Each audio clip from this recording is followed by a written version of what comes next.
Bodhidharma. No action is holy, because every action arises out of the ego. Bodhidharma. Bodhidharma reached China. He was one of the greatest Buddhas of all the ages. After Gautama Buddha, Bodhidharma seems to be the most precious person in the Buddhist heritage. When he reached China, his fame had reached far ahead of him. Even Emperor Wu, who ruled over the whole of China, came to receive him at the boundary. And the conversation that transpired between the two is of immense importance. It has to be meditated upon again and again. It has a tremendous message for you all.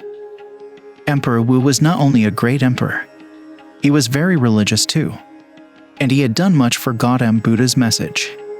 In fact, no other person except Emperor Ashoka had done so much for Buddhism as Emperor Wu had done. He transformed the whole of China into a Buddhist world. He made thousands of temples for Buddha. He made hundreds of monasteries. Millions of Buddhist monks were supported by the royal treasury. He translated all the Buddhist scriptures into Chinese. Thousands of scholars worked for years, almost their whole lives. He had done great work. Naturally, he wanted to know from Bodhidharma, "What is my merit?" The first thing that he asked Bodhidharma was, "I have done so much. What is my merit? What have I gained? What virtue?" Bodhidharma looked at him very sternly. If you have seen Bodhidharma's pictures, you will be puzzled. He looks more like a lion than like a man, very fierce. His eyes are very penetrating, like swords. He must have cut Wu down to his proper size just by his look. Wu started trembling. He had never come up against such a man. He had conquered many enemies. He had conquered many dangerous kings.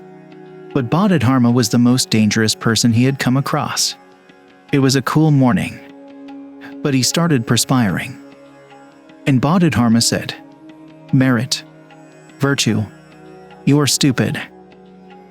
Now this is the ego and nothing else getting nourished and fat in the name of religion and spirituality. You are bound for the seventh hell. Mind you." Wu could not believe his ears, could not believe his eyes. He said, "But thousands of other monks have come from India, and they have all said, 'Wu, you have done a great service to Buddha's religion. You are a beloved of Buddha. You are blessed by Buddha. But you are saying just the opposite.'" Bodhidharma said, "Forget all about those monks. They were buttressing you. They were praising you because they knew that that's what you expected from them. They are cunning and crafty people. They know nothing of Buddha and his message. I am a Buddha myself. I am not a Buddhist monk. I speak on my own authority. And I say to you, you are cursed." Emperor Wu asked, "Do you mean to say there is nothing holy, nothing spiritual in all these beautiful acts?" Bodhidharma said, "No action is holy, because every action arises out of the ego. When you forget all about actions, when you disappear and things start happening on their own and you cannot claim that they are your actions, only then does something of immense value, of immense beauty penetrate your life. Spirituality has nothing to do with doing. Spirituality is the fragrance of being. And you are not a being yet. You are still concerned that you have done this. You have done that. The ego is a doer. Your self-nature is a non-doer. Your self-nature simply allows existence to flow through it. It simply allows the ultimate law to function through it. Your self-nature is just a hollow bamboo. In the hands of the ultimate nature, it becomes a flute and a beautiful song is born out of it. But the flute cannot say, "This is my song. What is my merit? What am I going to gain out of it? To what heaven, to what joys will I attain?" The bamboo flute is just nothing. Its whole being consists of nothingness. That's why the song can flow through it. It is utterly empty. Shocked, but he could see the point, Wu said, "You are the first man who is not impressed by my great power, money, my empire. You are the first man with whom I am feeling that something is possible. How can I drop this ego?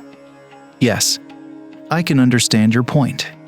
First, I was claiming a great empire. Now I am claiming something of the beyond. But the claim is the same and the claimer is the same. I can see your point. I bow my head to you. I am grateful that you have not been polite to me, that you have hit me hard. You have wounded me, but I am thankful. How can I drop this ego?" And Bodhidharma asked, "What ego do you want to drop?" Again, you want to do something. If you drop it, then the ego will persist. This is the subtle game of ego. If you drop it, the ego starts coming from the back door. It starts saying, "Look, I have dropped the ego. Look how humble I am. There is nobody who is more humble than me. I am the humblest person in the world, just dust under your feet." But look into the eyes. Look into the heart of the man who is claiming that he is the humblest person. It is the same ego. It is not egolessness. Egolessness cannot claim humbleness. Egolessness cannot claim egolessness. Egolessness cannot claim at all. It simply falls silent. It cannot even say, "I am not. I am nobody," because I can exist in any claim whatsoever. The emperor asked, "Then help me, because I cannot get out of this ego." Bodhidharma said, "Come early in the morning, 3 o'clock. Come alone. Don't bring anybody with you. And don't be worried. I will finish it once and for all." The emperor could not sleep the whole night. What does he mean? This mad monk. He will finish it once and for all. And the man looks so dangerous, and 3 o'clock is not the time to meet such a person. He can do anything. He's so unpredictable. And he has asked that I should come alone. Many times he decided not to go. But the pull was great. The man had something magnetic. He had to go. At 3 o'clock he found himself getting ready. He went. Bodhidharma was staying outside the town in a small temple. It was dark. And Bodhidharma was waiting, with his staff in his hand. And he said, "So you have come, although you hesitated much. You decided many times not to come. You could not sleep the whole night. Neither did you allow me to sleep, because I had to go on pulling you. But now that you have come, things can be settled forever. Sit in front of me, close your eyes. Go in, and find out where the ego is. And don't fall asleep, because I am sitting in front of you with my staff. I will hit you on the head immediately if you go to sleep. Be alert, because when I hit really hard. And find out if you can find the ego. Just show me that this is the ego and I will finish it. First you have to find it. Where it is." The emperor followed the logic. He closed his eyes. It was impossible to fall asleep. Bodhidharma was sitting there. Even with closed eyes he could see Bodhidharma sitting there. And once in a while Bodhidharma would hit his staff on the ground just to let him know that, "I am here." You go on searching. 2 hours passed. 3 hours passed. Wu looked and looked. For the first time he looked inside. In fact, if you look inside and you can remain alert, just for 48 minutes, that is the limit. The ego can go on eluding you only for 48 minutes. Not more than that. This has been the experience of all the Buddhas down the ages. Now, don't ask why 48 minutes, because that's impossible to answer. It is just like at 100 degrees water evaporates. Nobody asks why. Why not at 99 degrees? Why not at 101 degrees? There is no question about it. It is simply so. The law of nature. At 100 degrees water evaporates. Exactly like that.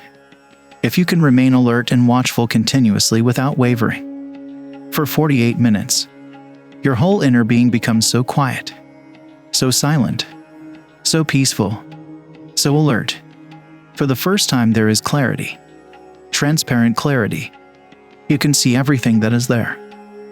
And Wu looked and looked and looked and could not find any ego. Because ego cannot be found. It is fictitious. It is just your idea. It has no substance in it. It is not even a shadow. What to say about substance? It exists only because you have not looked in. Looking in, your light is discovered, which is always there. You just have to look in and find it. He was looking for the ego, but he found the light. Because the ego is not there and the light is there. He had gone to search for the ego, but he found the light. And once the light was found, there was no darkness.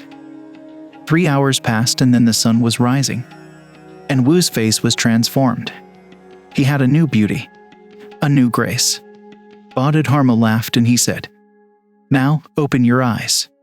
You have not been able to find it, so I have finished it forever." Wu opened his eyes, touched Bodhidharma's feet and said, "Master, you have not done anything and yet you have finished it." That's the miracle of a master. He never does a thing, and yet the ultimate miracle happens in his presence. His presence is the miracle. His presence has the magical quality.